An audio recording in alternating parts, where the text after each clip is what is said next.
covalente em uma família com tendência a fazer ligações iônicas. É a ovelha diferente, né?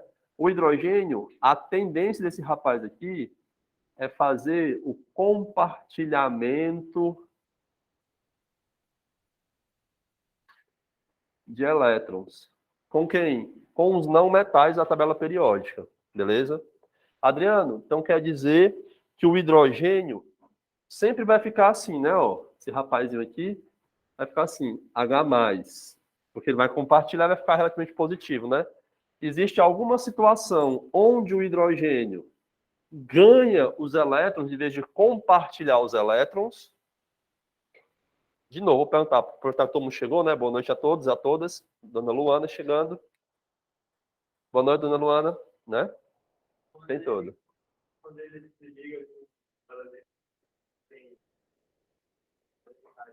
Boa, isso, meu garoto. Gosto de você porque você é assim. Você não tem vergonha de falar, mesmo quando tá errado. Mas eu gosto de você por isso. Seguinte, o hidrogênio, normalmente, por não ser um metal, ele está mais próximo dos ametais do que de qualquer outro grupo, certo? Mas ele não é um ametal, ele é o hidrogênio. O que acontece? Esse boy, ele só tem um elétron na última camada.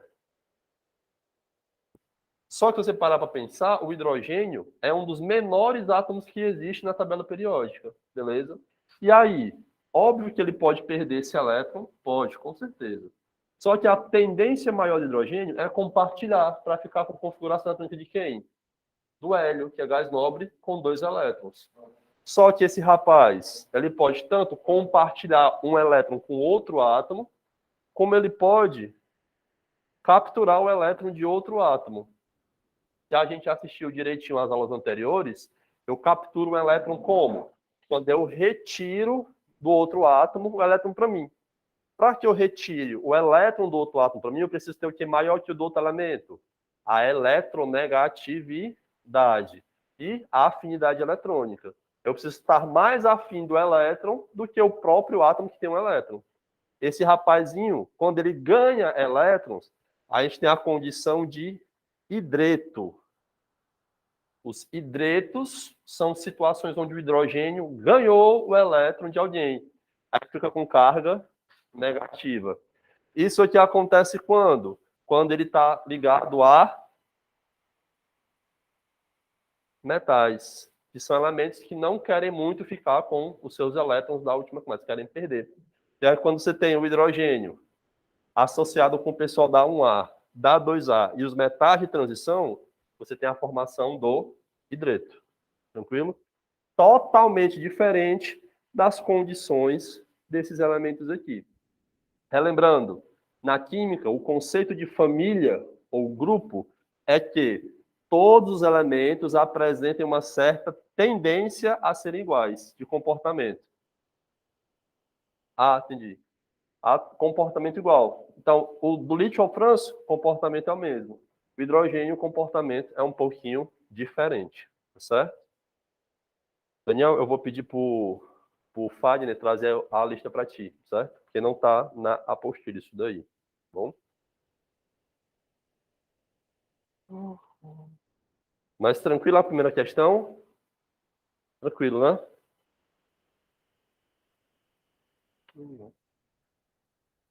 Eu vou lá pegar para ti, viu? Tem uma, tu pega a outra lá, tá? Questão 2, vamos nós.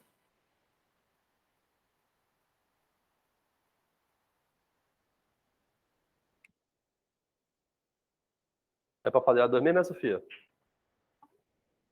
Não, todas. Eu, por mim, eu tinha botado 20 nessa lista aqui. A 2, ou você falou que tinha... Ah, tá sem também, tá sem, né? Vou pedir o Fábio para imprimir logo para vocês logo, que é mais prático, porque tinha... Tá ocupado, né? Vocês conseguem abrir pelo grupo? O PDF do grupo tem no grupo. Se der para abrir, depois a gente desenrola. Tranquilo? Vamos de questão de número 2. Ah, sim. Já queria dizer para vocês, para quem tem o costume de ficar se testando ou para saber tipo, como que eu estou, como que eu não estou, todas essas questões são questões com um certo nível, tá? Não são questões simples.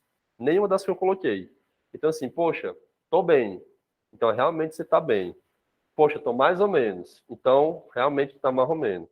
Puxa, Adriano, o negócio tá meio brabo. Pois vamos melhorar. Porque aqui a gente ainda tem tempo para acertar e errar, beleza? Mais para frente, as questões médias eu quero que vocês acertem todas, tá? Porque essa é a lógica da coisa. Questão de número 1 já foi o item A, tá bom, Adelino? Tranquilo? Gabarito é a letra A. Vamos de 2. Tranquilo? Questão de número 2. O nosso organismo depende de diversos elementos que ingerimos, os nutrientes. Dentre esses nutrientes, podemos observar os sais minerais, que são de extrema importância para a nossa saúde. Os minerais, segundo especialista em nutrição e dietética, Romero Alves, esse aqui era Romero Brito, Romero Alves Teixeira, fazem parte de 2 dos 3 grupos de alimentos que necessitamos ingerir. O grupo dos alimentos construtores, o grupo dos alimentos energéticos. O cálcio, fósforo, iodo, zinco, cobre, sódio, potássio, magnésio, entre outros, são os minerais mais importantes e conhecidos. O ferro é um nutriente essencial para a vida e atua principalmente na síntese, fabricação de células vermelhas do sangue e no transporte do oxigênio para todas as células do corpo. Até aqui, imagino que não é nada de novidade, né? São dadas as seguintes informações sobre o elemento ferro. Então, bora aqui. A afirmativa de número 1. O ferro tem 4 isótopos estáveis naturais. Ferro com massa 54. Ferro com massa 56. Ferro com massa 57. E o ferro com massa 58. Adão, por que ele nunca informa o número atômico? Porque o número atômico é o mesmo para todo mundo, beleza? Porque senão o elemento mudaria. Tive isso na aula de radioatividade, né? Mas só relembrando, se é isótopo, o cidadão que faz a questão não tem muita obrigação de dar o número atômico não, tá? Até porque a gente vai precisar muito disso. Bora lá. Não apague. Segunda afirmativa. O ferro pode ocorrer nos compostos na forma de cátions. Ferro 2+, e ferro 3+. Isso aqui eu já mostrei para os senhores e para as senhoritas, mas eu vou tornar a repetir isso daqui, certo? Depois eu vou fazer a distribuição e vou mostrar de onde a gente começa a tirar os elétrons e depois onde para, beleza? 3. Afirmativa de número 3. O ferro pode apresentar formas alotrópicas diferentes, tais como o ferro alfa e o ferro gama. Ferro alfa e o ferro gama. Relembrando só uma coisinha aqui com vossas senhorias.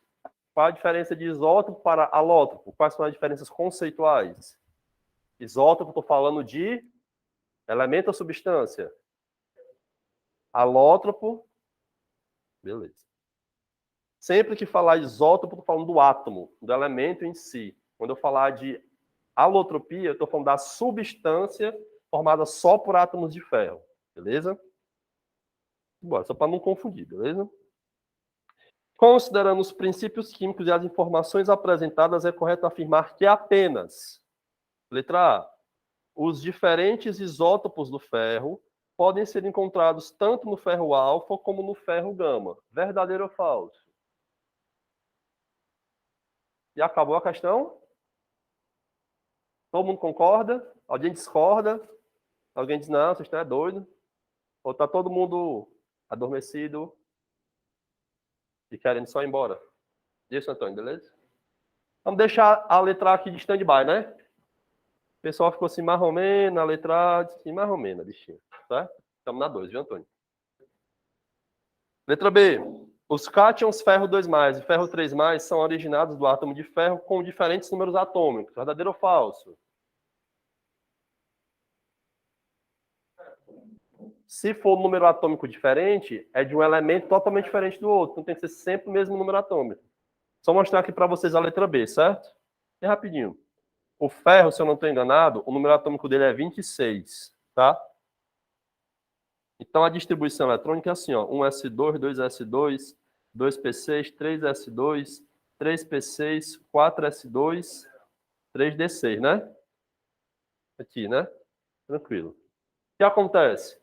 Para o ferro virar o ferro 2 mais, ele tem que perder quantos elétrons? 2, né? Vai começar a perder da onde? Do 3D? Vai virar 3D4? Não. A gente sempre começa a tirar elétron da camada de valência, que é a camada mais externa. Onde é a camada mais externa? 4s2, a camada 4. Então, para virar o ferro 2+, eu perderia o 4s2. Aí ficaria tudo isso aqui, 3s2, 3p6, 3d6. Se fosse para virar o ferro 3, já perdi a camada de valência, vou perder da onde agora? Da camada que sobrou como sendo a mais externa. Quem é o mais energético agora?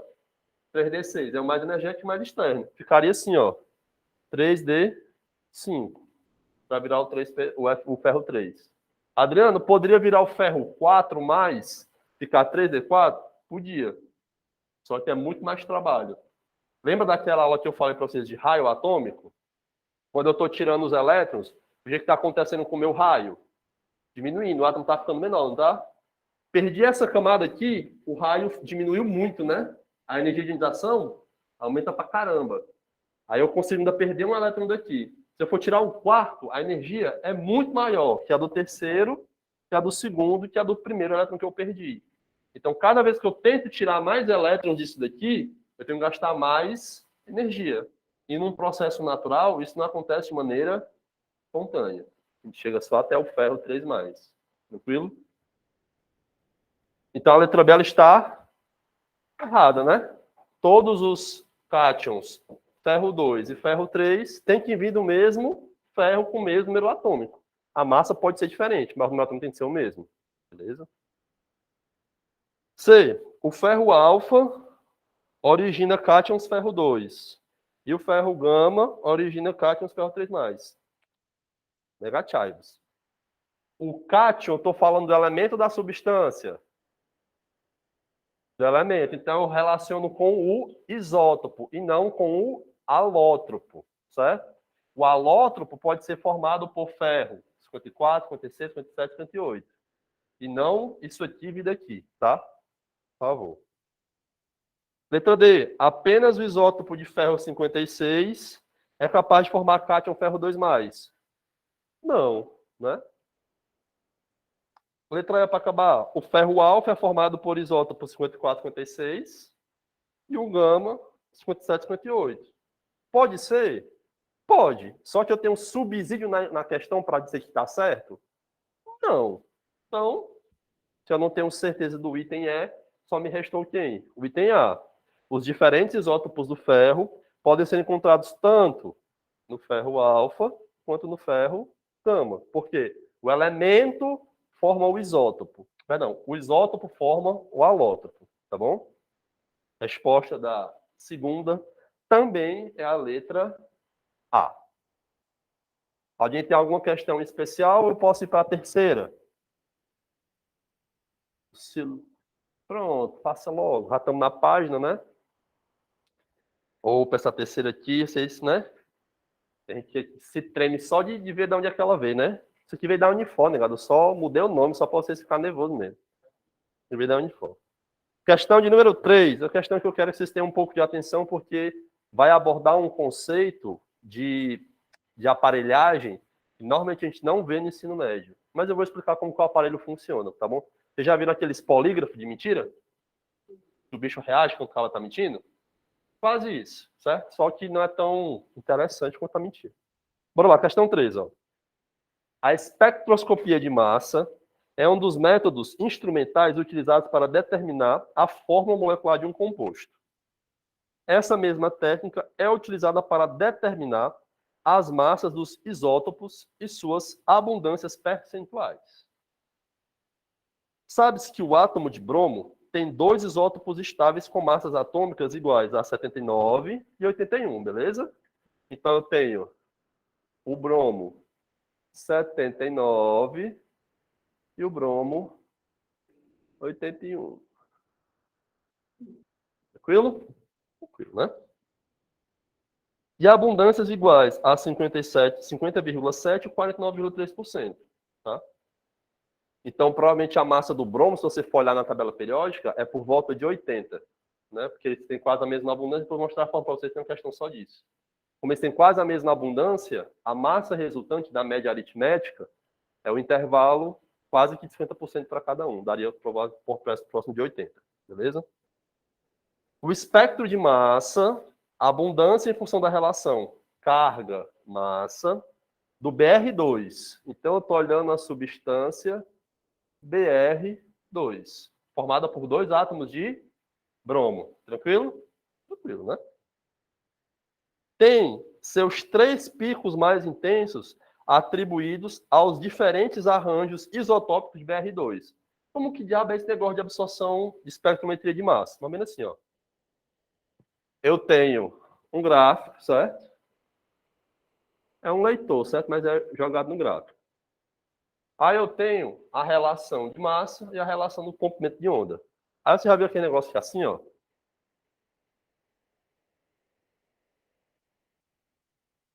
Tipo, os picos. Aí o que a gente faz? Na matemática, a gente tem uma função chamada integral. A gente pega a área desse pico, integra o limite que vem daqui até aqui, com a função matemática, e acha o valor disso daqui todo. Certo? Digamos, o valor que deu 10.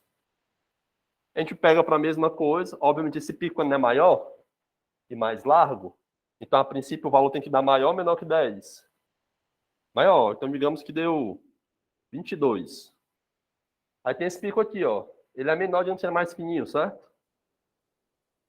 Ele é mais fininho e menor. Ele tem que dar menor que 10, né? Aí, digamos que ele deu 7. Então, eu tenho 3 coisas na minha mistura, onde uma parte dessas coisas tem massa 10, a outra parte tem massa 22, a outra parte tem massa 7. Então, eu sei que na minha composição, se eu tenho só uma molécula, tá? Molécula, sei lá, X2, eu tenho essa molécula em 3 arranjos possíveis. Se eu tivesse 5 picos, eu teria 5 arranjos possíveis dessa molécula. Tranquilo? Só isso. Aqui acabou a química. Agora é só matemática. Talvez pior, né? Aí a questão fala que a gente tem 3 picos para 3 arranjos possíveis do BR2 em função dos seus isótopos.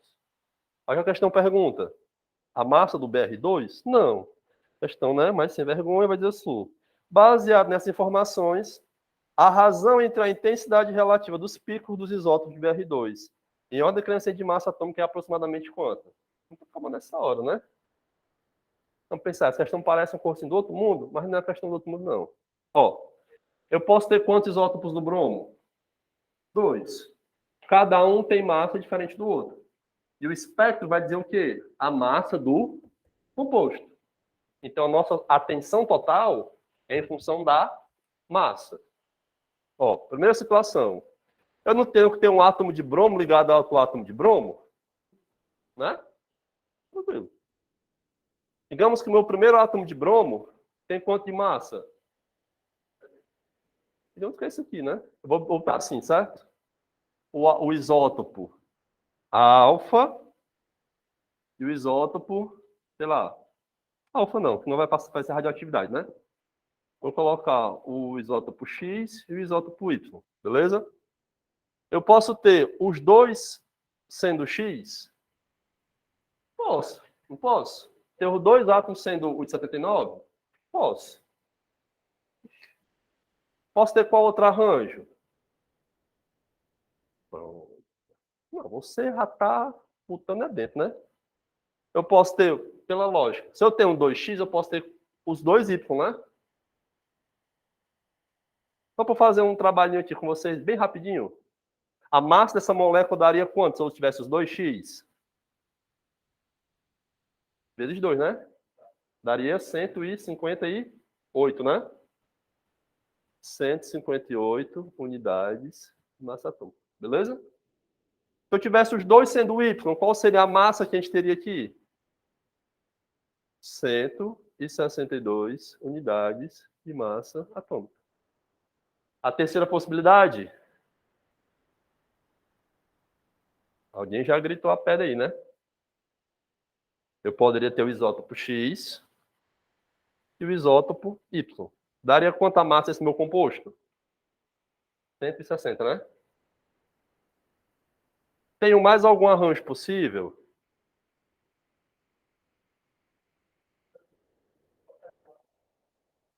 Mas não é um arranjo diferente?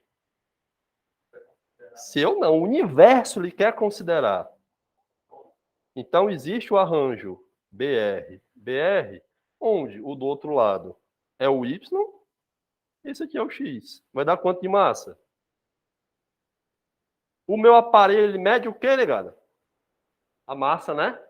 Então eu tenho um pico com duas amostras em 160, um pico com a amostra de 158 e um pico com a amostra de 162. Se eu fosse olhar a proporção dos picos, eu teria um pico na proporção 1:4,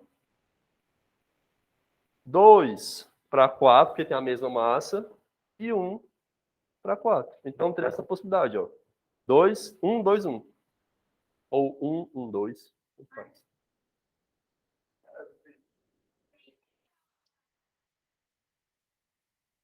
Mas a ordem é crescente ou tem a ordem crescente de massa? Então eu tenho 158, 160, 162. Essa frescura, né?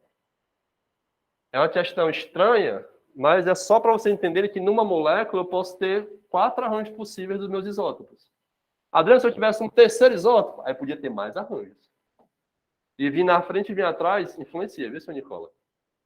Para a gente, a princípio, pode não fazer nada. A mesma coisa, virou uma molécula, não, mas existe esse arranjo sim. Tá bom? Tranquilo? Estranha, né? É o ITA, né? Se não fosse estranho, não era deles. Ah, foi mal, galera. Foi mal. Menti, ó. Daí tava no Brasil Escola. Piadas internas, né? Tão bom. E faz sentir parte de uma tribo. Beleza? Tranquilo? Posso apagar número 1, povo? O povo de casa não tá com dúvida também, né? Vou apagar número 1, beleza? Essa daí seria uma questão considerada dificílima no Enem, viu? Só para vocês saberem, tá? Uma questão boa. Sim, sim. Nossa realidade também é essa, né? É o que eu digo. A gente tem que, de vez em quando, quebrar a cara nas questões difíceis para a gente poder, assim, poxa, pode impedir isso aqui também. Mais do que eu estou esperando, certo? Mas não fique só nas difíceis, não, porque senão é um psicólogo por semana que você vai ter que visitar. Porque ficar só na difícil, marre as almas. Podemos ir para a quarta questão, né? Espero vocês terminarem de copiar. Tem que copiar, mas só botar aqui os dados, certo? Ah, eu nem botei o item, né? Da terceira. Covarde. Qual item, hein? Isso é de coração, né? Isso é de cromatografia. Questão 4, que é boa também. Outra do bromo, ó. O elemento bromo, dia da próxima se lembrar, o elemento bromo tem 2 isótopos, 79 e 81. Vou gerar esse pequeno trauma em vocês. BR tem um 79 e o BR tem 81. O elemento bromo apresenta massa atômica de 79,9, ou seja, a massa está na tabela periódica, beleza? Que é como se fosse o meio termo dessas duas massas, desses 2 isótopos, tá? Eu vou botar 80 para facilitar a nossa vida, tá? 79,9 que arredonda. Supondo que os isótopos 79 e 81 tenham massas atômicas e unidades de massa atômica exatamente iguais aos seus respectivos números de massa, qual será a abundância relativa de cada um dos isótopos? A questão quer saber, de acordo com... Você olha para cá, né? Ah, eu nem disse, né? Ou disse? Disse na questão 3 tem abundância, né? Para você for a questão anterior é bom, né? Mas aí a questão não é anterior. X%, Y%. A questão te deu a massa dos isótopos, 79, 81. Falou qual é a massa desse elemento na tabela periódica e quer saber a abundância dos dois isótopos. Como é a forma para determinar a massa atômica de um elemento a partir da abundância e da massa do isótopo?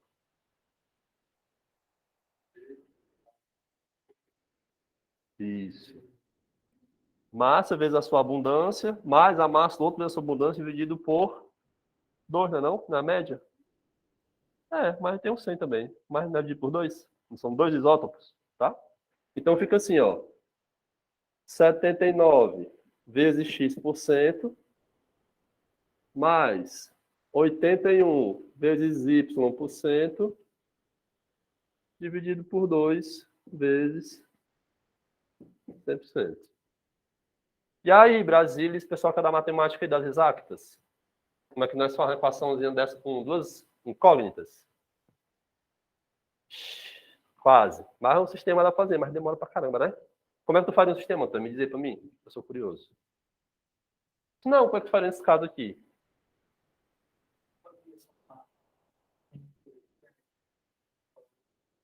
Pronto.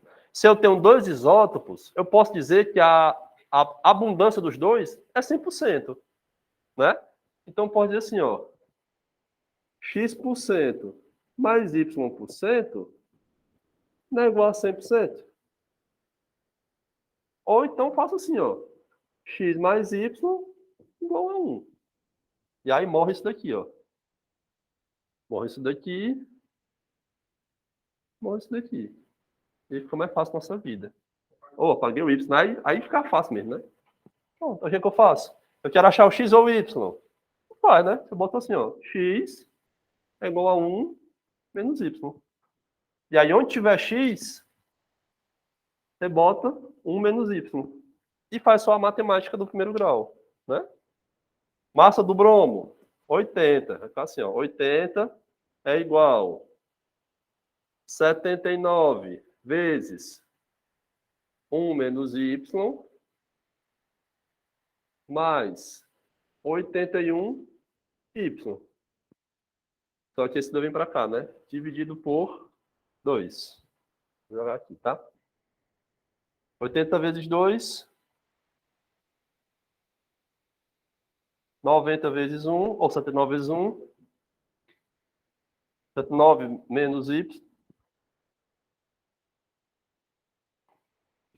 mais 81y. 79 passa negativo, né? Fica quanto? 81 é igual a 2y, né? Y é igual a quanto?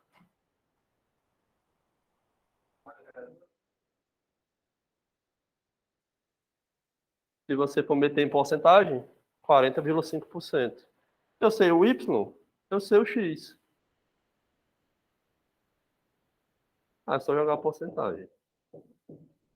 Tá equivalente com a da questão 3, mas está próximo, tá? Mas tá, temos resposta na questão 4 para isso. Dá quanto? 50, 50? Não, mas aqui não é 40, não. Ou, aqui não é 50, não. Aqui era para ser 59, né?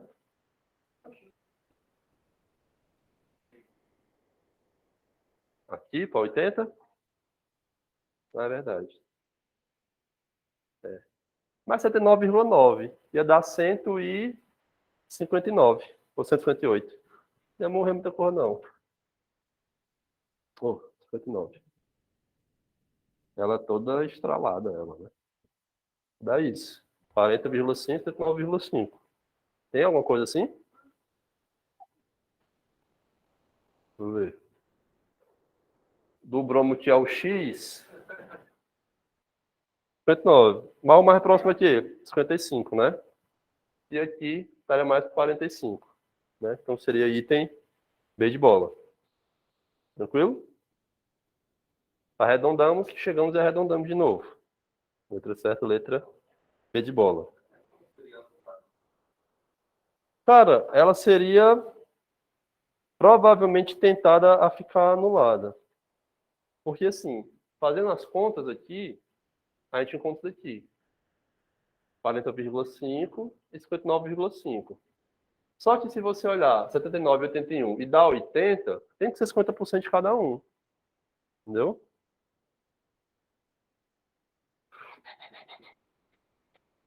Mas a conta se faz assim, tá? Independente do que a gente achou aqui, tá? A gente só fez a equação.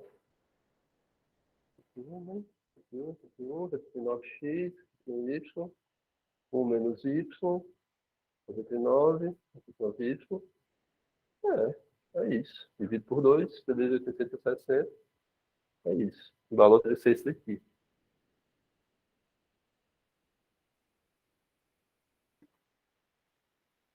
É.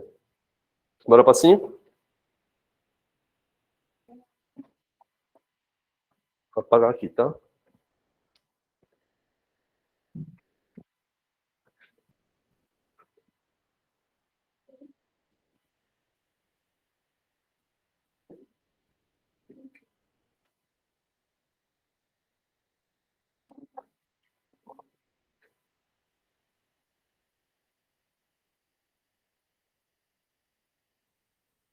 A fórmula da abundância, Hernando, é isso daqui, ó. Vou botar aqui de lado.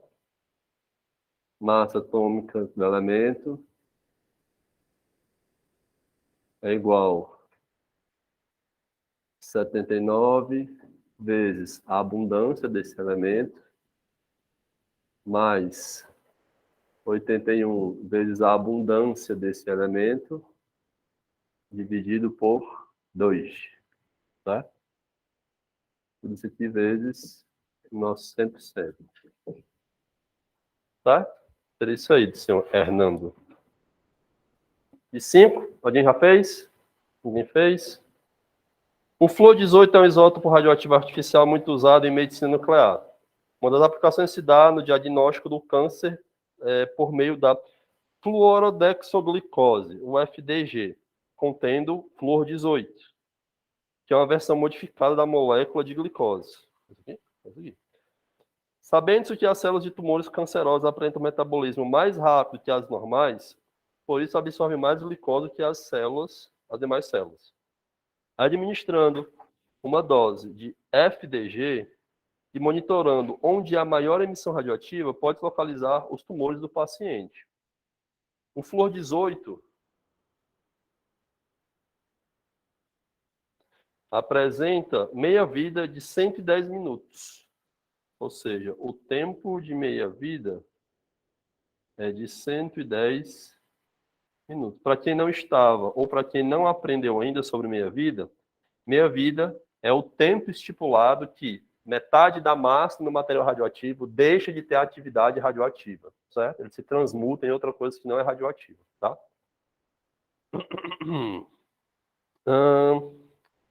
Cadê, Brasil? E sofre decaimento radioativo gerando oxigênio 18, que é estável. Tranquilo? Tranquilo, né? A respeito desse assunto, é correto afirmar o seguinte. Letra A. O decaimento de 100% dos átomos de flúor em uma dose leva cerca de 3 horas e 40 minutos. Verdadeiro ou falso? Chatão, né? 3 horas são quantos minutos?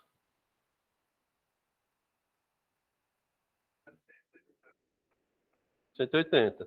180 mais 40. 220.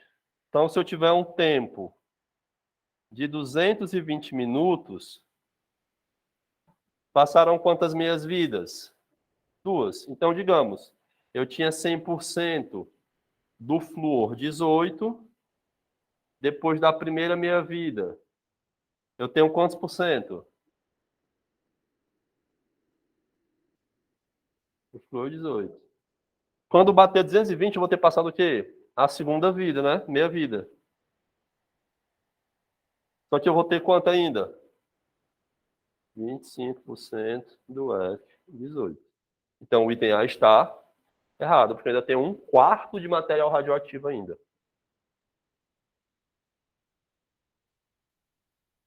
Letra B de bola.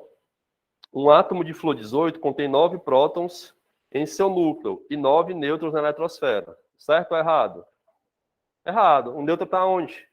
No núcleo. Eletrosfera, elétron.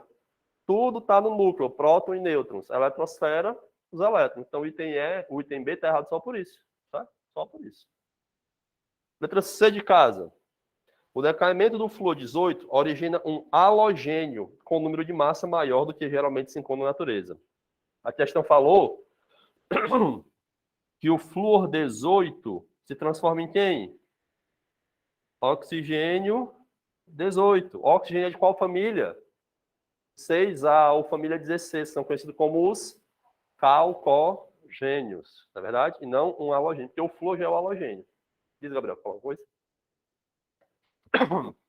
Deixa eles falar. Letra D de dado. Um átomo de flúor 18 tem 50% de chance de sofrer decaimento radioativo em 110 minutos. Verdadeiro, né? É tipo loteria. Se metade dos átomos vão deixar de ser radioativos, então cada átomo tem 50% de deixar ou de não a radioatividade de lado. Então, a letra certa é a letra D de dinossauro. Letra E. Um átomo de flúor 18 tem mais nêutrons do que um átomo de flúor comum.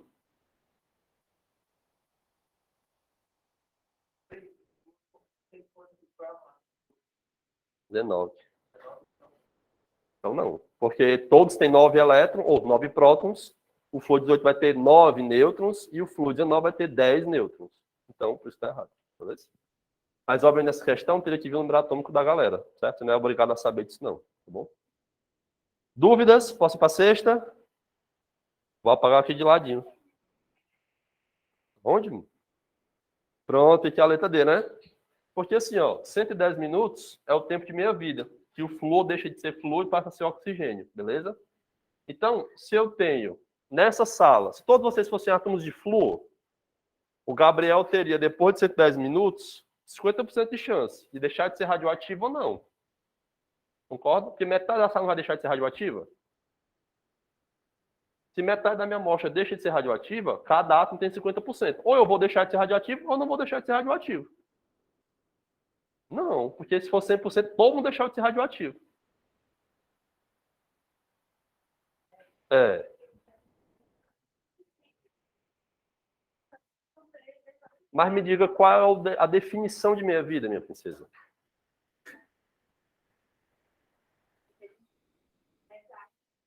Pronto, se é metade da massa, não é 100%.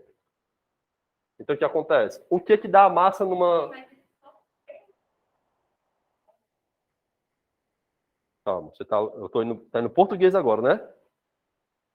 Sofrer decaimento.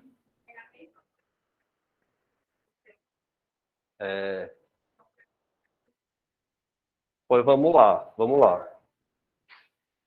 Tá aqui já, né? Eu vou dar um exemplo que não tem nada a ver com química, certo? Nada a ver com química. Eu vou dizer assim, ó. Eu tenho, sei lá, 2, 4, 5, 6, 7, 8, 9, 10, 11, 12, 13, 14, 15. 16 com Nicole. Tem 16 pessoas. Eu vou dizer assim, ó. Quando acabar a aula, metade da turma vai ficar e metade vai embora. Qual é a tua chance de ir embora? 100%? Não, porque tu tem duas opções. Eu disse que metade. Eu estou tratando vocês como todos iguais. Não tem a Raíssa, não tem o Nicola, são todo mundo a mesma pessoa, mesmo elemento. Então é difícil, né? Mas eu estou tratando assim. Então o que eu estou dizendo? Metade da turma, 8 vão embora e 8 vão ficar. Aí daqui mais 2 horas, 4 vão embora e 4 vão ficar. Só que eu estou falando só do primeiro momento de meia-vida. Então eu vou dizer assim, 50% da minha massa não é mais radioativa. Então quando passar esse tempo, o elemento vai estar assim, ó. Eu posso ainda ser radioativo ou eu não posso mais ser radioativo. Então é 50% para cada, 50-50. Entendeu? É bilíngue, bilíngue. Você vai ficar entendendo assim, né? Tá entendendo? Porque na minha vida, se a minha vida fosse assim, depois do primeiro período de minha vida, todos os átomos deixam de ser radioativos. Então era 100%. Passou a minha vida, ó, não é mais nada.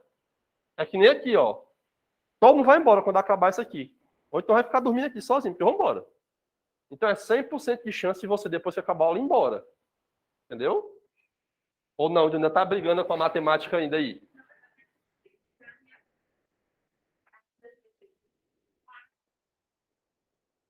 É um átomo. Mas tu entende que eu não... É da amostra. É.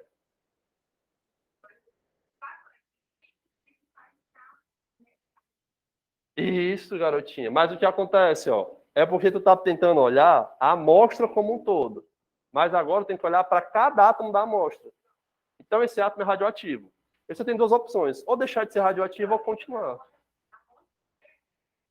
Vai a amostra. Mas o átomo, um átomo presente naquela amostra tem 50% de chance. Aleluia? Aleluia. Posso apagar ali, né? Então bora para cima. É a 6, né? Ou é a 7? 6, né? Hoje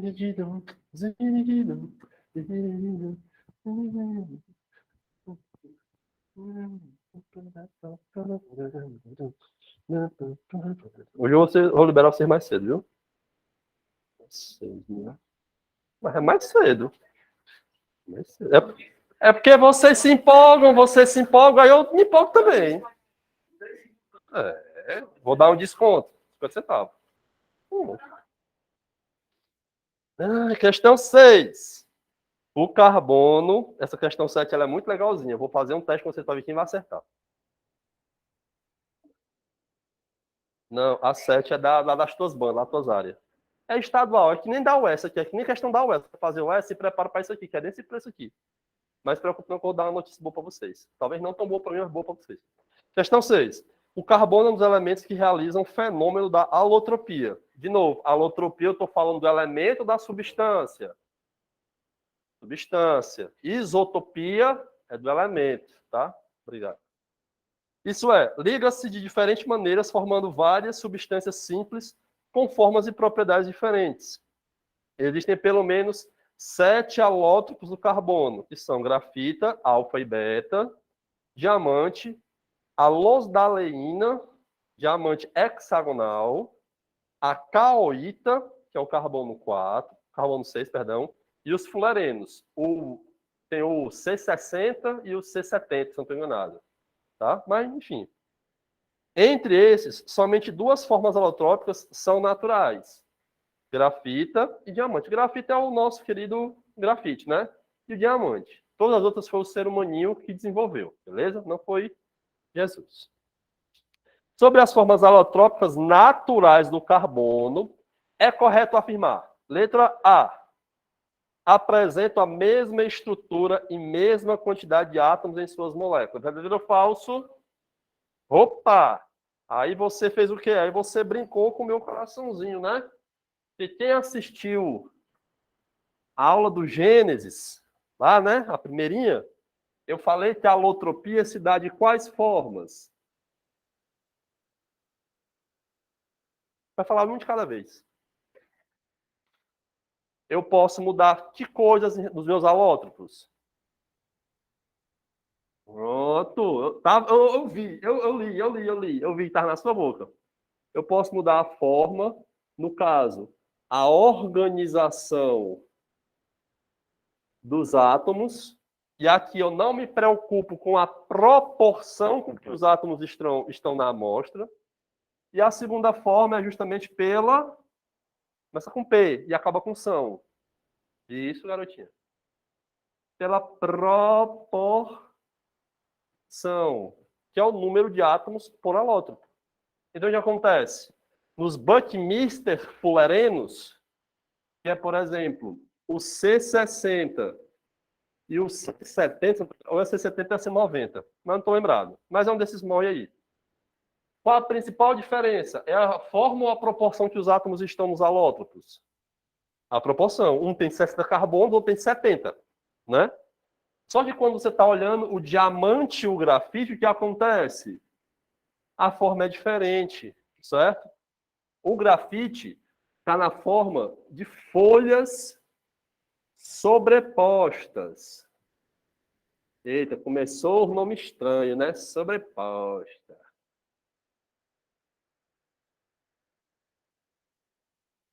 Ou seja, o átomo de o grafite é como se fossem várias folhinhas com átomos ligados hexagonalmente, uma sobre a outra. Tá? Você olhar de longe, parece um pouquinho assim. Faço um desafio a você. Você já conseguiu quebrar um grafite assim? O grafite aqui. Você conseguiu quebrar o grafite no meio, escrevendo? Só quebra assim, né? De banda, né? Ou assim na diagonal. Por quê? Uma folha se desloca sobre a outra. Aí quebra o grafite. Olha aqui a natureza como é beautiful. Já o diamante, a gente tem o quê? O átomo de carbono fazendo 4 ligações covalentes com outro átomo de carbono, formando um retículo cristalino, duro e compacto, diferente das folhas sobrepostas do grafite ou da grafita. Tranquilo isso? Então a principal diferença é o quê? Na organização desses átomos nos dois alótropos. A questão, a item A fala o quê? Que não existe nem diferença na forma nem na proporção. Na proporção realmente não existe, não. É só carbono. Aí como é que a gente fala que é o grafite?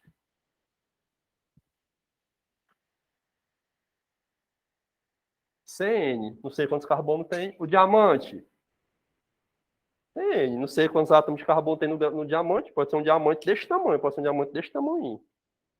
Tá? Letra A está errada. Letra B, o carbono grafite é uma forma alotrópica mais estável que o diamante. Verdadeiro ou falso? Polêmicas. Verdadeiro ou falso?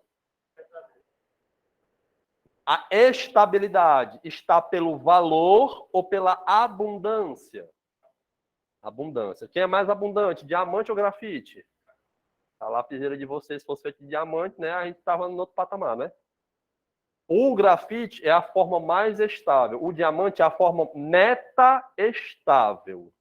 Se vier na prova forma meta-estável, é a forma menos estável. Tranquilo? Você já viu isso na questão da Unifor. 2021. Negócio de fazer... Foi sim. Foi. Fez 22. 21 que eu digo no final de 2020. Para 21. Entendeu? A gente fez aqui em sala de aula. Esse negócio de fazer material com questão, o cidadão fica doidinho. Então a sexta é a B, né? Ou não? É, com certeza. Deixa eu ver as outras aqui. São formadas obrigatoriamente por átomos de carbono isóbaro. Nada a ver. Nada a ver, nada a ver, nada a ver. O carbono grafite é uma forma alotrópica mais dura que o diamante. Beleza. No outro universo. Letra E. Na transformação do carbono grafite em diamante ocorre um processo isotérmico. O carbono precisa ganhar calor, é um processo endotérmico de compactação.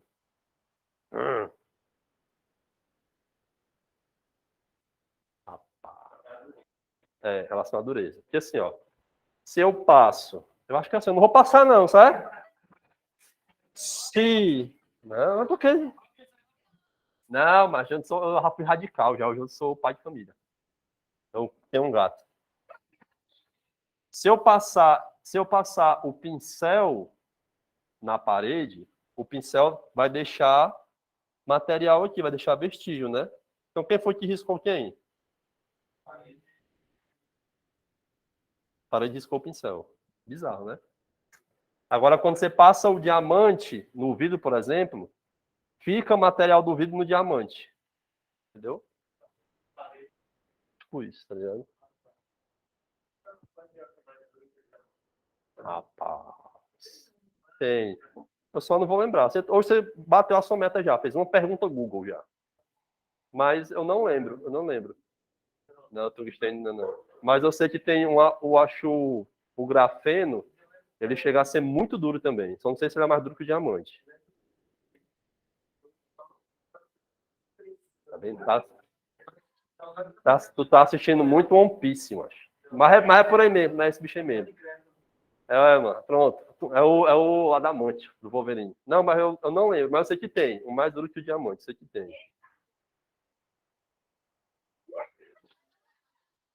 Tipo, é para aquele momento Chaves. Estamos falando aí o Chaves.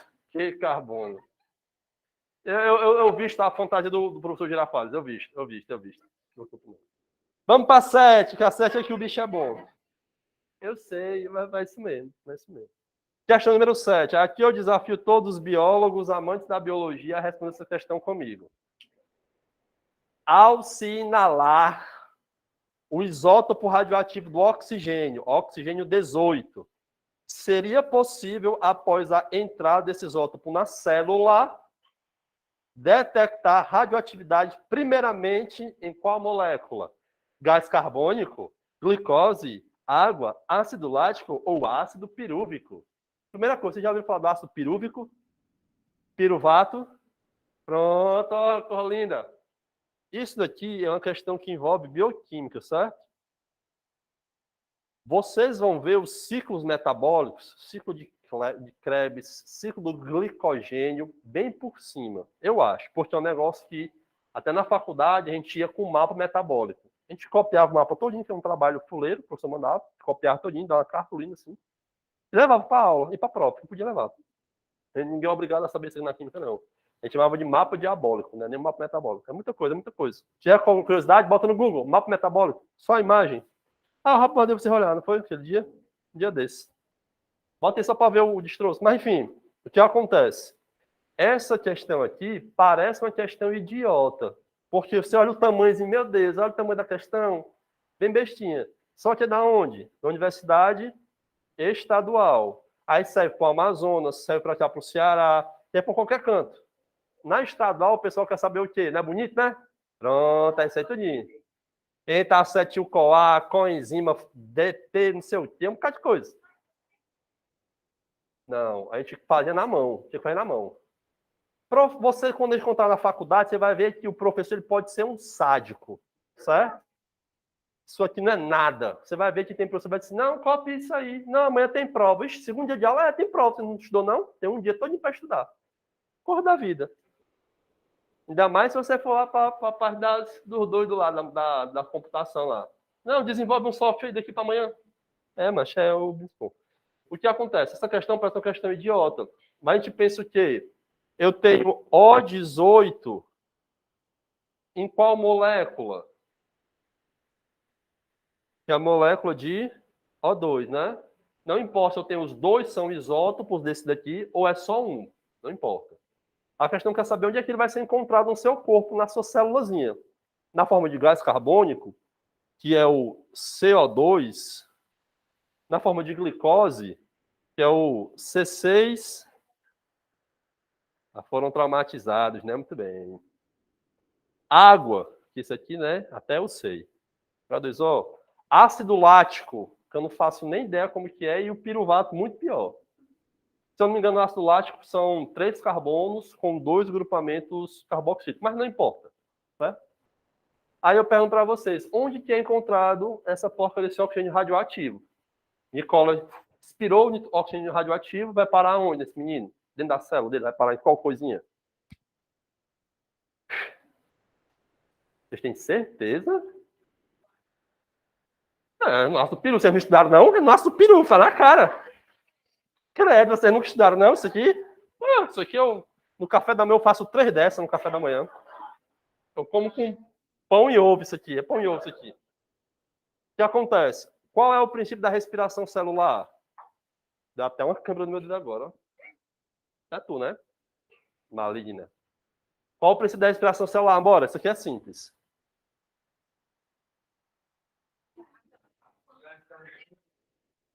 Mas é isso mesmo, né? Tamo juntos.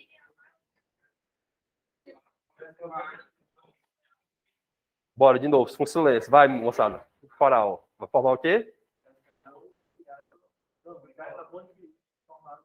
Pronto. Isso aí é onde? Na gente ou nas plantas? Mas em qual célula? Na animal ou na vegetal? Com luz, né? O cabo aqui tá falando na célula animal. Ele falou assim, ó. Ele não, né? Eles falaram assim, ó.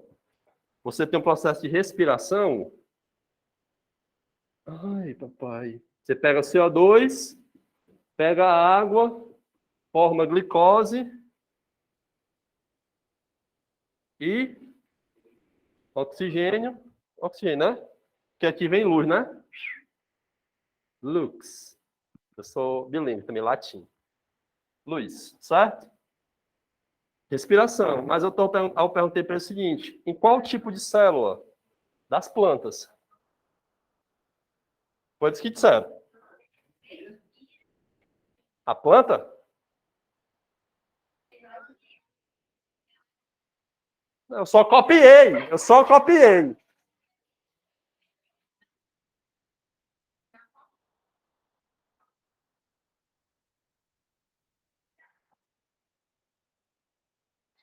Pronto, eu tô pronto só para botar. Se vocês decidirem, eu boto. Pronto. Aqui é a fotossíntese, a respiração. Vou pôr para a respiração, certo? É o contrário, né? Respiração, a gente pega a glicose, papoca o oxigênio em cima, oxida, aí vai dar CO2 e vai dar mais quem? Água. Aqui em qual célula?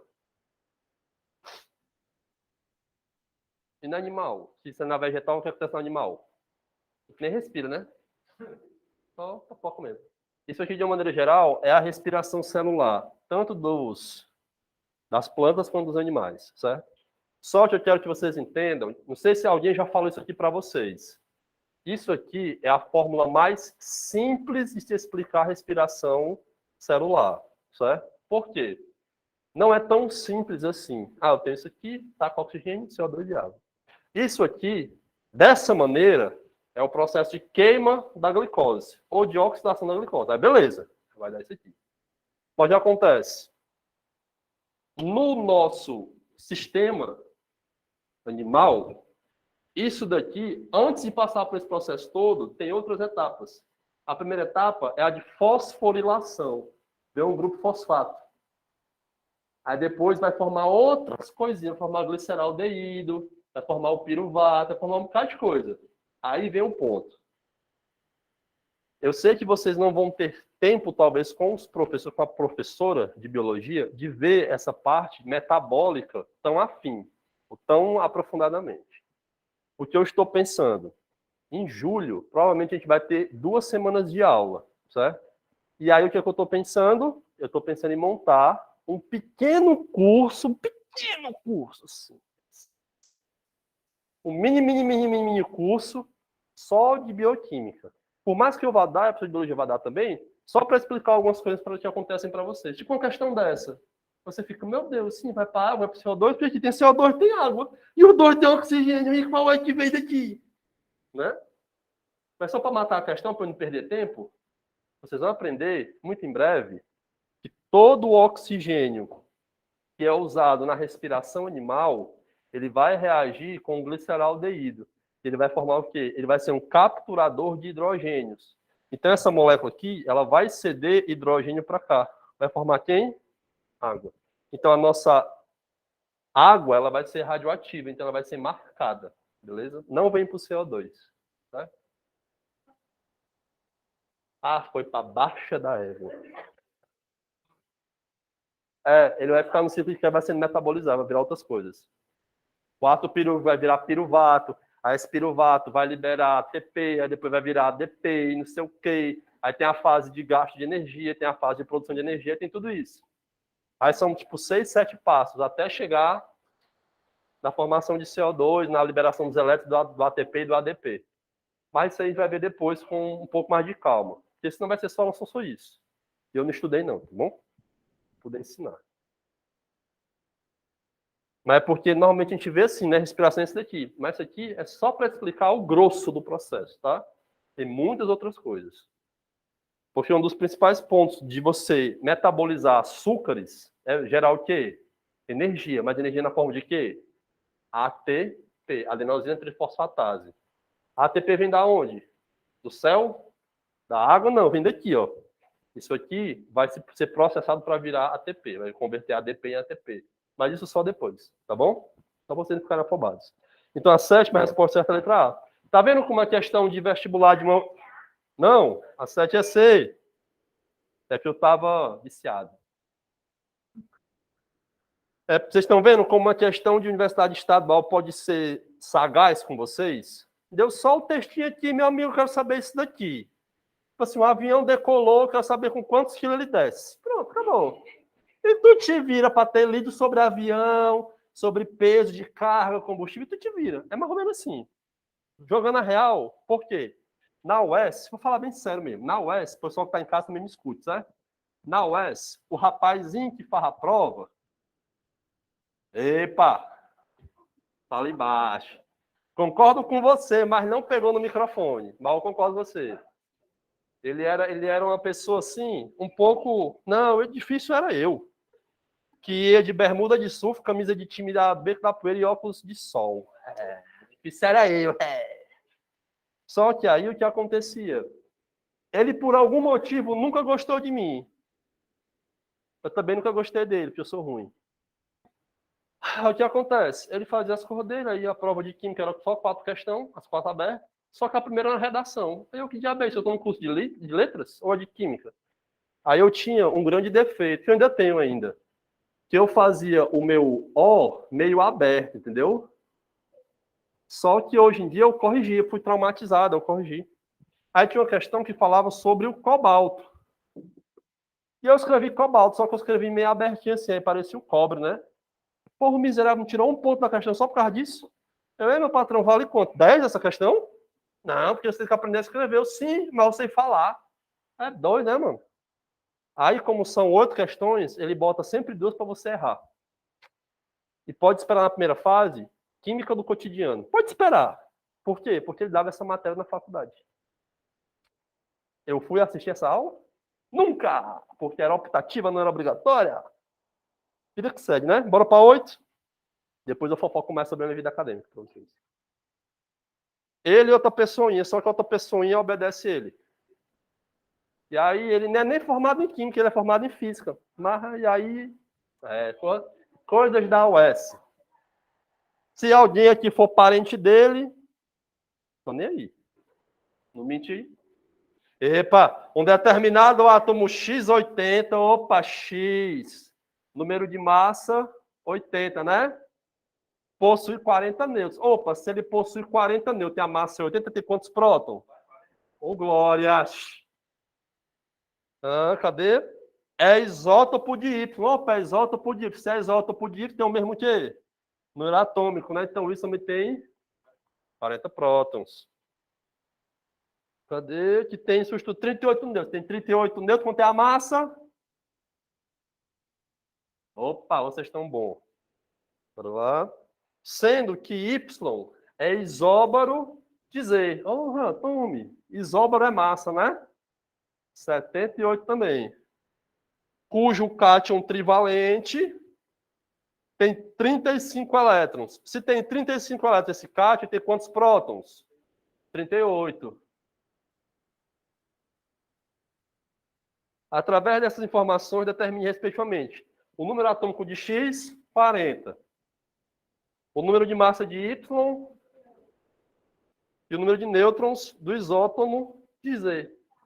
Opa! Percebeu que ele nem perguntou do Z, né? Perguntou do isótomo dele. Mas dá no mesmo, né? Qual a letra?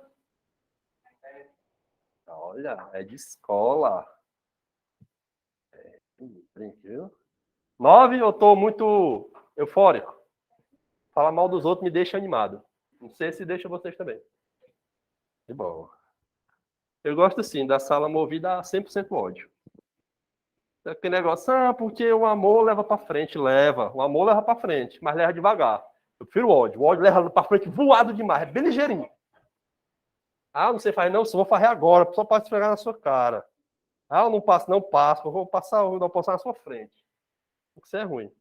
Ó, a gente tem quantos átomos? Na 9 aqui, ó.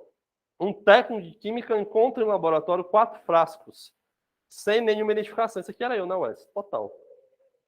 Sobre seus respectivos conteúdos. Ele os rotula individualmente na identificação ABCD. Lá na UES, no laboratório de Química Analítica e Meio Ambiente, trabalhei lá durante 3 anos. Trabalhei assim, né? Trabalhei, tava lá, lavando os vidros, fazendo as coisas, né? E aí, isso aqui chama-se identificação de agente passivo. Agente passivo é quando você tem um rótulo, ou quando você tem um frasco sem rótulo. Se você vê que tem alguma coisa dentro, você não sabe o que é, só de olhar. Pode ser açúcar, pode ser veneno. Não sabe. Aí a gente chama isso daqui de agente passivo. E aí tem alguns testes químicos que a gente vai identificar o cátion e depois o ânion. Aí sabendo o cátion, você sabe a substância que tem lá dentro, né? Verdade? Isso aqui eu vou nem me mostrar, eu vou me mostrar. Isso aqui, esse daqui, eu fiz um trabalho, isso aqui, de vez em quando, deu uns 7 substâncias. Foi o único trabalho cearense para apresentação oral no 50º Congresso Brasileiro de Química. Manca. Lá onde? Lá no Rio Grande do Sul. Manca. Minha mãe deixou ir? Não. Porque mãe é mãe, né, Pivete? Mas foi legal porque foi um trabalho do Ceará escolhido para apresentação oral. Imagina lá na frente todo mundo explicando isso aqui. Pois é, meu parceiro. A substância, tá ligado? Deve ser desse tipo. De camisa de time, de né? Lupa usando assim, pode crer. É, Grêmio, 100%, tá doido, né? 100%. Ei, não ria não, não ria não, que eu tô ligado em você, viu? Mas eu gosto muito de você. O mesmo, cadê? O mesmo, não, que vai lá pro outro lado, né? O mesmo técnico, ao analisar a lista de reagentes que se encontram no referido laboratório, identifica que não foram encontrados 4 frascos correspondentes às seguintes substâncias. Opa, tá faltando. Aqui é o FAR, que faz o inventário do laboratório. Pega os frascos e anota tudinho, ó. HCl, tá faltando lá GNO3. Usei muitos daqui para dar trote no povo. Glicose e KOH. Eu vou avisar logo. Eu sei que vocês vão passar, eu vou avisar logo. No dia que você... Na primeira semana, é a semana de boas-vindas, né? Do trote. Se alguém quiser passar alguma coisa, algum líquido em vocês incolor, não deixe, não. Se deixar, deixe só na mão, no braço, não deixe passar no rosto, não. Porque ó, pode ser isso aqui, ó, nitrato de prata. Nitrato de prata é um líquido incolor, que parece água. Só que quando ele bate na luz, a luz bate nele, tanto fluorescente, quanto artificial, quanto natural, escurece. Da cor da tua máscara aí, Joana. Aí tinha muito, não, pode passar no rosto. Aí ficava uma semana com o rostinho todo pretinho. Mas não mata, não. Não mata, não. Mas um dia tinha uma pessoa que era alérgica à prata, aí deu um BO grande, velho, deu um BO grande. Não, eu não estava lá, graças ao bom Deus. Foi bater lá no reitor, o reitor proibiu passar nitrato de prata no povo. É a vida, né? A diversão um dia ela acaba, né? Pois é. Então, vamos lá. Logo, para terminar o conteúdo de cada frasco, o técnico realiza alguns experimentos cujos dados estão apresentados a seguir. Frasco A, B, C, D. O frasco A não conduz corrente elétrica, na fenolftalina fica incolor e não reage com NaCl. O frasco B conduz, na fenolftalina é incolor e forma um precipitado com NaCl. O frasco C conduz, é incolor e não reage com NaCl. O frasco D conduz, é rosa na fenolftalina e não forma um precipitado com NaCl. A questão fala que a fenolftalina fica rosa em meio básico e é incolor em meio ácido. Aquilo lá, né? Quem tá vendo? Beleza. A questão quer saber quem é A, B, C, D. Vamos começar pelo fácil. O que, tipo assim, tá nem aí, ele, não, pode botar o que você quiser, que eu não tô afim, não. Deixa eu falar um negócio aqui, ó. Para conduzir... Opa! Corrente elétrica. Eu preciso de 2 coisas. Ou eu tenho uma, ou eu tenho outra. Opa, gostei. Íons. Eu posso conduzir corrente elétrica quando a minha solução é rica em íons. Qual outro caso? Barra substância, uma superfície metálica, ela tem o quê, assim, de bom na vida? Elétrons livres. Então, para conduzir corrente elétrica, eu tenho que ter cargas livres, ou na forma de íons, ou na forma de elétrons, beleza? Aqui, normalmente, eu vou ter quando eu tiver uma solução, e aqui quando eu tiver um metal, ou uma estrutura metálica, beleza? Não sei se vocês já viram isso, mas as novelas reais, né, que ninguém assiste, ou todo mundo assiste, que a mulher diz, você me traiu, pá, e tem, por acaso, uma banheira no apartamento dos cabas, né?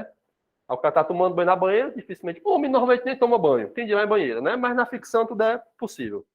Aí ela pega, joga um ferro assim, um secador ligado na banheira. Aí o cara, pá, papoca, né? Morre, né?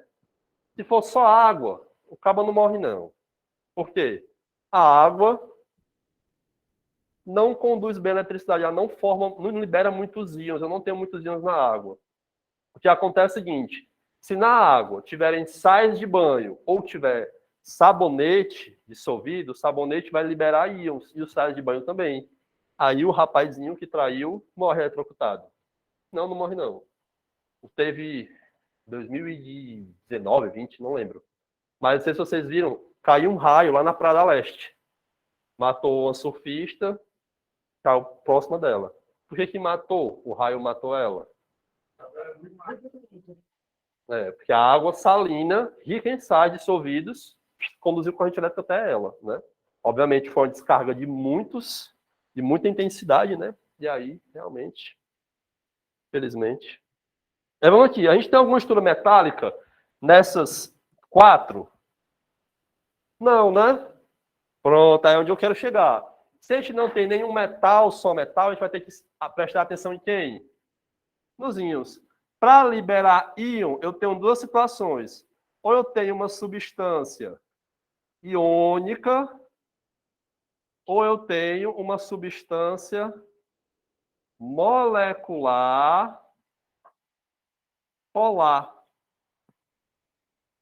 que vai liberar íons numa certa proporção. Tá bom?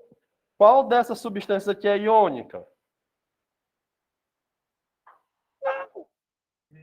Só uma. Iônica, iônica, iônica. Eu sei que esse assunto aqui é um pouco mais para frente, certo? Mas tá vamos queimando aqui.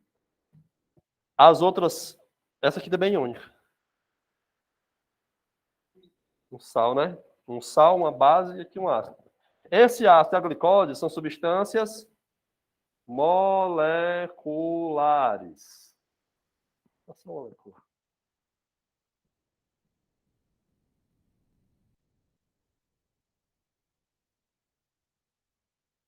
Mas, oi. Perfeito. Todas as bases. Até dos metais de transição. O que acontece é que tem bases que são solúveis, vão liberar meus íons, e tem bases que não são solúveis, não vão liberar íon nenhum. Beleza? HCl é uma substância polar ou apolar? Fui ontem no clube. Glória a Deus. Glicose. Ela tem as hidroxilas, mas é um composto orgânico. Um composto orgânico, por sua natureza, normalmente não é muito solúvel. Vai ser solúvel sim, mas não vai liberar o quê? Íons quando estiver na água. Eu vou deixar só molecular, tranquilo? Então já posso dizer qual delas não conduz corrente elétrica, né? Quem? Glicose. Em meio ácido, a glicose é básica ou ácida? Levemente ácida. Vai reagir com NaCl? Não. Vou explicar para vocês uma coisa. Isso aqui já é um pouquinho lá da frente, mas vou explicar logo. Como eu sei, Adriano, pelo amor de Deus, se uma coisa reage com a outra? Vou dar só uma dica aqui, certo? Só para vocês já ficarem espertos. Digamos que eu tenho uma situação assim, ó. Eu tenho uma substância AB. Ela vai reagir com alguém, certo? Digamos que eu coloque a substância AC. Ela vai reagir? O que vem do íntimo de vocês pode falar. Eu não vou julgar, não. Por que não, Nicola? Porque ambas têm o mesmo cátion. Ambas têm A. Então não reage. Duas substâncias que têm os mesmos cátions não reagem. Outro caso. Eu tenho AB reagindo com DB. Isso aqui reage? Não, por quê? Se quando eu tenho dois cátions iguais não reage, quando eu tenho dois ânions iguais também não pode reagir. Certo? A princípio já eu digo basicamente isso. Viu que tem duas coisas. Os cátions são os mesmos? Esquece, não reage. Os ânions são os mesmos? Não reage. Outra situação. Quando você tem isso daqui, tem que formar para reagir precipitado. Aí eu vou explicar mais na frente, certo? Tem que liberar gás. Ou tem que formar um produto de baixa ionização. Mas isso aqui é a conversa para outro dia, beleza? Mas a princípio eu queria que vocês lembrassem sempre disso. Se os cátions são iguais, não reage. Se os ânions são iguais, não reage, tá? Então a gente já sabe que a letra A é quem? Glicose.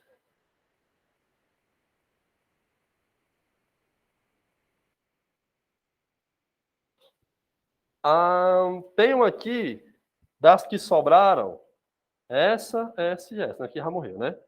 Tem uma daqui que é básica, né? Que é quem? O H vai ficar como na fenolftalina? Qual a única daqui que fica rosa? A D. A branca fica como olho pro resto, porque não importa. Você rachou o que diferencia ela das outras. Aí tem HCl e ácido nítrico, certo?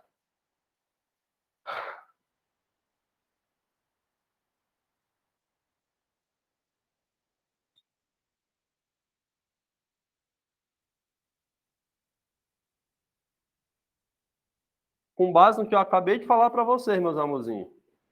Qual dessas duas não vai reagir com NaCl? Por quê? Tudo bem. Ambas têm o mesmo ânion. Tá nesse conceito. Então, isso aqui não reage. Já consigo saber. Tem B e C, né? A C não reage, então a C é quem? HCl. E a B, Adriano? Que diabo precipitado é esse? Quando você reage a GNO3 com NaCl, forma isso daqui, ó.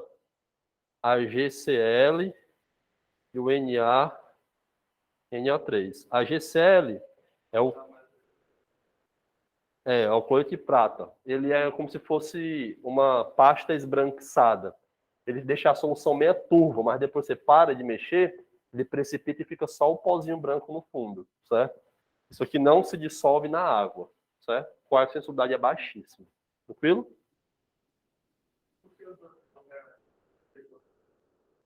Pronto. Aqui não reage por quê? Base forte. O NaCl é um sal que se dissocia por inteiro. Ia formar KCl, que também é um sal de alta ionização, ia formar hidróxido de sódio, que também é uma base de alta ionização, no caso de dissociação, né? Então não forma um produto com menor solubilidade. E aqui também não. E aqui nem reage, né? Beleza. Meio orgânico, né? Tranquilo? Dá para fazer mais um, hein? Dá sim! Bora, que eu sei que vocês estão querendo, vocês estão pedindo. Vocês vão apagar, porque vai que não precise, né? Faz o qual? A 11. Né? Você brincou com a capacidade dos demais, né? Dá para fazer a 10 e a 11. A 11 é só de bônus. Ixi, tu quer 10, 11 e 12. Olha, tá vendo? Depois eu digo as cores, ela fica assim. Deixa eu ver a 12. A 12 é de lei, né? Pronto, fazer a 12. Fazer a 12. Aí assim, ó. Obviamente eu não consigo fazer todas hoje. Por causa de vocês. Porque vocês não aguentam ficar aqui até 11 da noite, beleza? Mas amanhã, quem quiser, umas 13 horas, 2 horas da tarde, eu vou para a biblioteca e a gente faz o resto. Quem quiser, certo? Hã? Não, porque minha mãe briga. Não dá certo, não. E o Fábio fica doidinho se eu ficar até depois das 9h30, né? 12, questão 12. Ligou. Na Idade Média, para elaborar preparados a partir de plantas produtoras de óleos essenciais, as coletas das espécies eram realizadas ao raiar do dia. Olha que coisa linda, coisa romântica. Nicola, nós vamos acordar às 5 da manhã e vamos colher plantas. Tem que esperar o ônibus passar, né? Naquela época, essa prática era fundamentada misticamente pelo efeito mágico dos raios lunares, que seria anulado pela emissão dos raios solares. É muito pagode, né? Sendo que os raios lunares vêm do Sol, né? Mas faz de conta que a gente acredita nas fadas, né? A Xuxa acredita. Com a evolução da ciência, graças a Deus, olha que coisa ambígua, né? Foi comprovado que a coleta de algumas espécies ao raiar do dia garante a obtenção de material com maiores quantidades de óleos essenciais. Então, você colher a florzinha de manhã, vai ter mais óleo essencial do que de tarde. Provavelmente, se for no Ceará, que você tinha feito essa colheita, durante o dia fez o quê? O solzão tava truando, né? Assim ter sido ontem que você colheu, passou o dia chovendo, foi bom demais. Mas normalmente o sol faz o quê? Toma, né? Ou você já tá dando a resposta, você ferrou nem foi? Pera ainda, você faz a questão? Não sei. A explicação científica que justifica essa prática se baseia na, letra A, volatilização das substâncias de interesse. Ou seja, o cabo vai lá de tarde, a plantinha passou a tarde no sol, meio dia no sol, o que aconteceu com o óleo essencial? Evaporou, foi-se embora. Aí a folhinha tem menos óleo essencial do que de dia, que de manhãzinha. Vamos ver se é A, né? Letra B, polimerização dos óleos catalisada pela radiação solar. Aí você puxou que esticou, certo? Isso aqui não existe não, tá bom? Quando o item for muito absurdo, ignore, certo? Letra C, solubilização da substância de interesse pelo orvalho. Os óleos essenciais se dissolveram na água. Seria um negócio assim para você me botar numa cruz e me dar 2 tapas na cara, né?